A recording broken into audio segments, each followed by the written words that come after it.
Boa tarde, professora Daniele. Eu sou Juarez, aluno do Polo de Alto Paraíso, da UAB UNB de Letras.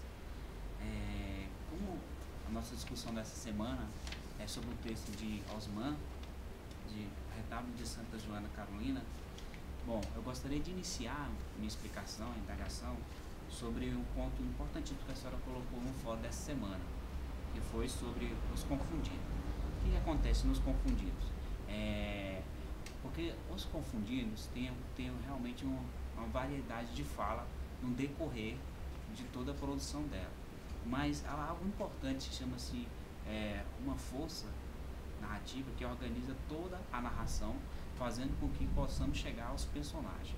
Então, seguindo essa linha de raciocínio, eu foquei em alguns itens que eu poderia estar falando a seguir em relação a gente chegar nessa força que pode estar organizando essa narrativa para podermos identificar as personagens das ações. Continuando, mas como fazer com que identificarmos no texto de Osman essa força para a gente conseguir chegar no que tipo de narração estamos falando? Aqui podemos identificar, continuar naquele ponto que a professora Daniele colocou no fórum dessa última semana, sobre a questão do autor implícito, ou seja, melhor dizendo, o segundo eu e um escritor empírico, ou seja, o homem real. O que acontece entre o segundo eu e o homem real no decorrer de uma narrativa? O que é isso? Como funciona? Vejamos, por exemplo, há um tipo de uma força organizadora, né, que pode chegar à questão dos personagens. Então, o autor implícito, ele vai organizar esses dados chegando o quê? A um tipo de organização do narrado, ou seja, o tipo do contexto narrado. Aí seguimos adiante. Podemos ter três itens importantíssimos para que possamos começar o tipo de identificação dessa narrativa. Por exemplo, o que é? É a narração, a narrativa e a diégese. Então vamos fazer uma comparação desses três itens importantíssimos. O que seria a narração? A narração, a gente contar um conto, ou está falando um conto, relatar um acontecimento ou algo assim. E o terceiro item, que seria a narrativa, é todo esse conjunto literário que é narrado, ou seja, todo esse conjunto de argumentos que é narrado, que faz parte da narração. E o terceiro item, que é a diégese, é o que? É algo que vai falar sobre o quê? Sobre a narrativa, sobre a realidade da própria narrativa, ou seja, é um mundo real. Ou seja, vou pegar todo o contexto da história e tal, que é a narração, mais o conjunto da narrativa, que é todo esse contexto, que é a narrativa, e vou jogar para a diégese, que vou falar sobre o quê? Sobre o mundo real, sobre a realidade própria da narrativa, o mundo real. Continuando a nossa explicação, falar sobre esse ponto de Retábulo da Santa Joana Carolina de Osman, assim, para os dias de hoje, tornou-se, assim, para alguns leitores mais tradicionais, é um pouco complicado. Por quê? Porque Osman, ele fala, no decorrer do seu conto, ele mistura várias linguagens, vários narradores para falar um conto. Ou seja, esse conto, ele passa durante, como fosse, todos os meses do ano. E durante todos esses meses do ano, ele está falando algo sobre, ou demonstra um sentimento, uma dor, ele está misturando um processo de passado, presente e futuro que acontece com o personagem e seus parentes mais próximos, seus amigos, alguém que conhece a vida da Joana Carolina, alguém que conheceu sobre ela, alguém que sabia sobre sua vida.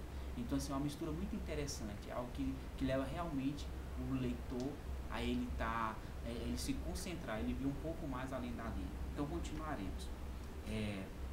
Então, quando falamos sobre o retábulo de Santa Joana Carolina de Osman, já vemos logo assim, o foco central dela é o que? É o narrativo. Então, o narrativo, ele é muito complexo, justamente por causa disso que eu acabei de falar. Ele é muito assim, ele tem vários narradores. Então, a multiplicidade de vozes no decorrer de toda a narrativa. Onde é que acontece? Nessa multiplicidade de vozes. Acontece um tipo de uma narrativa memorial, um tipo de narração literária, ou seja, que vai contar os fatos. e o tipo também de descrição de fatos, né, que podemos identificar assim, possibilitando no geral esse tipo de narração, possibilitando já a narração no geral, né. Eu destaquei, de acordo com o texto disponibilizado na plataforma e a participação dos fóruns que eu estava olhando dos colegas e tal, e analisando, e também com a disponibilização da explicação da professora Daniele nesse último fórum e mais algumas pesquisas da internet, tem alguns pontos importantes no decorrer do texto de Osman, por exemplo, que chamam muita atenção. Vejamos lá o segundo mistério. No segundo mistério, temos lá assim, uma parte que começa lá em novembro, quando mudava, e ainda mude talvez a diretora Irmandade das Almas, assim, reticente continua, e termina ao fundo de algumas cruzes em pé do eucalipto, na Liz, né, na página 155. O que diz esse segundo mistério? O que diz nessa página 155? Ela chama a atenção com um tipo de descrição da cena, ou seja, o personagem, ele começa assim, ele faz uma descrição memorial dos fatos, ou seja, ele começa a descrever os fatos. Então, continuando, nós vejamos lá no terceiro mistério, quando ele diz o seguinte: nosso pai gostava de animais, e termina lá na página que ele fala: por agora somos 2 meninos deitados em folhas de homogêneas, nossas mães curvavam sobre nós, atiçando fogareiro com a família. Então, na página 159. O que diz esse terceiro mistério? Ele já faz aqui uma mistura muito interessante, que é realmente o que o nosso autor, o Liz, o Osman, ele queria fazer ele usou as letras para fazer essa mistura fascinante e mexer realmente com a imaginação do leitor. Porque nessa página 159 ele faz o quê? Ele faz uma mistura aqui dos verbos, tudo assim no tempo do presente, no tempo do pretérito, né? Prefeito, ou seja, avaliando o que em relação ao pai, a Joana e a seus próprios filhos, fatos futuros, né? E também ao mesmo tempo ele é descrito também no presente, ou seja, ele está descrevendo algo que vai acontecer no futuro com o pai, com a Joana e com os irmãos, e ao mesmo tempo os fatos eles estão baseados no presente, ou seja, eles estão sendo escritos naquela atualidade. Então assim, o Osman começa a fazer uma mistura legal, interessante, do presente e futuro nesse espaço que destacamos aqui da página 159. Bom, outro fato interessante é quando ele diz o seguinte: pareço-me bem com o diabo de que com a gente. Aí continua e termina assim: não era assim, eu não era assim, desculpa, na página 166. O que diz essa página? Já fala sobre o tipo de narrador. É um tipo de narrador diferente, classificado como tipo de narrador autodiegénico,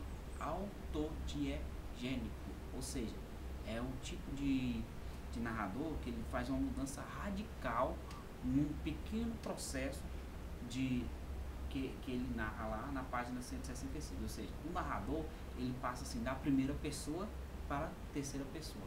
Então assim, de algumas pequenas linhas para outra, ele faz assim uma mudança radical de narração da primeira pessoa para a terceira pessoa, nesse pequeno estrofe aí na página 166. E assim, Osman, o que nós já falamos anteriormente, nesse texto de Joana Carolina, ele demonstra bem essa mudança tradicional, essa reconstrução de um tipo de leitura diferente, um tipo de leitura que faz com que a misture, mexe com a mente do leitor comum, mexe com a visão, amplia a visão do leitor comum, ou seja, ele é como se fosse assim, gostaria de fazer uma pequena comparação de Osman com o Machado de Assis. Quando tivemos lá em 22, na época de 22, a questão da arte moderna, percebemos que o quê? Que aqueles artistas daquela época estavam apenas fazendo uma cópia do que já existia na Europa. Então nós estávamos saindo assim, da escravização de Portugal e ao mesmo tempo estava começando o quê? Uma escravização de liberdades, entre aspas, de poesia, poemas e tal, que na verdade era uma cópia da Europa. E o Osman ele veio realmente para também acabar com esse tabu, no sentido de que de fazer uma misturada de vozes, fazer uma mistura de vozes de vários narradores num texto só. Um texto apenas, ou o texto está sendo narrado na primeira pessoa e identificar o narrador, ou está sendo narrado na terceira pessoa, mas assim, ele está narrado em várias pessoas, a narração é passada pelo pai, a narração é realizada ali pelos irmãos, pelos filhos, a narração é realizada pela negra que nós vemos. Então assim, tem vários autores no decorrer do texto, fazendo uma multiplicidade de vozes. Então por isso eu acho interessante, o texto é muito interessante, é construtivo, é um texto que abre a mente, é um texto que faz com que você realmente viaje além das linhas textuais que ele se apresenta. Você pode realmente identificar algo diferente na escrita de Osmar. E assim, gostaria de finalizar o meu vídeo falando alguma coisa da questão da pesquisa. Esse meu trabalho ele foi feito baseado no fórum da semana, né? Do que meus colegas colocaram, do que a professora Daniele colocou, do que eu pude ler do texto e analisar alguns pontos que eu achei interessante, que poderia estar identificando que no caso do tipo de narradores e tal, o tipo, o que os 3 itens importantes seria importante para a gente estar avaliando aí. E também no texto disponível e no site do Rafron, www.rafron.com.br, que estaria disponível essa parte também, que a gente teve uma combinação e resolvi trabalhar nessa parte aí do texto. Então, chamou a atenção no decorrer do texto, que realmente identifica muito bem o trabalho do Osmar. Muito obrigado e até a próxima.